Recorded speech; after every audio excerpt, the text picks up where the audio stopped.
Because we know ketua pengarah Star siapa, editor kanal siapa, they are all educated people, dan dia orang cukup pandai mengusik sensitivity kaum-kaum lain. Dan saya percaya iklan dalam Ramadan Delight was purposely done just to test perasaan orang Islam dan orang lain. So Wira Perkasa dah hantar protes, dan saya menyeru umat Islam supaya kita chop Star East, and Star is a paper that anti-Islam. Star adalah paper yang anti Melayu. So today Wira Perkasa nak bakar Star outside. Dia bawa dalam mesyuarat, saya sebagai presiden, saya restu 100%. They can burn the Star, because selama ni pun ada orang penutusan tu nunggu di Miknas.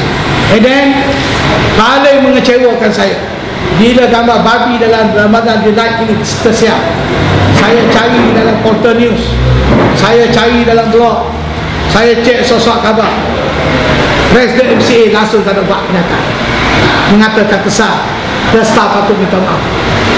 Presiden Gerakan tak ada keluarkan kenyataan, katakan kesal dan patut Star minta maaf. Or MCA call ketua pengarang, kerana MCA own the share in the Star. DAP langsung tak condemn, ni Adi pun tak condemn. Senyap membisu 1000 bahasa, cuma dia jawab mikrofonnya boleh guna, tak boleh guna waktu sembahyang subuh.